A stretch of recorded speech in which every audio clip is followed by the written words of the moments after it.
Or do all these stupid things. Stand in the middle of a freeway and see if God doesn't give his angels charge to keep those cars from hitting you, which is jumping off a cliff, standing in the freeway, same idea. Thou shalt not tempt God. Jesus used the revelations of the truth to keep from getting pulled into error. Okay? The devil challenged his oneness with God. And a little game that I like to do, it's fun, is you go like this. I am called to lead multitudes into relationship with my Father. Now watch. Am I called? I am called. Am I called? By just turning the great I am called me. I am called. I am called. When I say I am, it also unifies, as I am one in you and you are one in me and we are one in the Spirit. I am called to preach the gospel. I am called. Am I called? Is the beast or the flesh challenging the Spirit, separating. I am is faith. Am I is doubt. But isn't that interesting? Just even in that little game kind of an idea. You're going to prophesy more accurately from a place of I am than you are from am I. And understanding when you're in that place of faith versus that place of doubt. And there are some times when that place of faith is really strong and your prophecies are amazing. And there's other times when there's hindering things and you can't quite get there. And you can step out. Now, how do you know the difference? You got to experiment. Do you guys prophesy? Do you guys all pray in tongues? Yeah? Do you guys ever prophesy to yourself during your prayer time? Do you ever let the Holy Spirit prophesy through you? Okay? That's the next step you need to start practicing.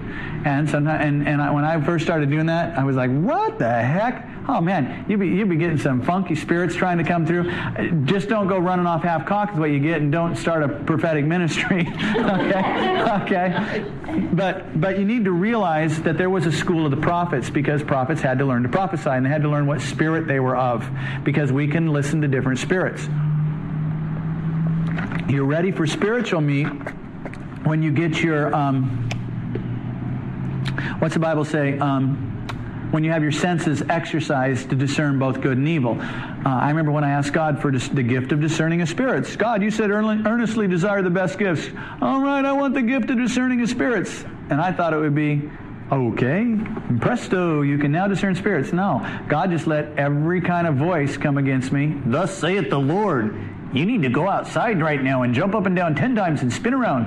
Stick your head in a trash can. No, I don't think that's God. So then they get more subtle. You follow what I mean? And you hear all kind of goofy stuff. You need to start letting the Holy Spirit prophesy through you. Step out, start stepping out in faith and prophesying things. Don't go running off half-cocked. See if it comes to pass, see if it doesn't. Does that make sense? Kind of test it a little bit, but it's okay. It's not a bad thing. I remember, this one was wild. I remember, I'm trying to think of how God said it. You know how we always, I praise you, God, I praise you. God said, I can't remember how he did it, but he turned it around, and what was coming out of his mouth was him praising me.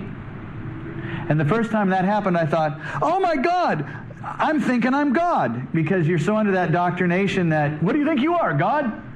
And as soon as I heard him saying, no, I praise you, or whatever he was saying, I was like, oh my God, no, don't worship me. I don't know what. I just started running off half-cocked. And God said, hold on. Can't a father praise his son?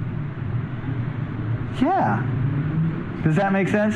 So kind of the first time, but it's important to start getting in a place to where you really can start hanging out with God, and God can start to talk to you and start to prophesy through you.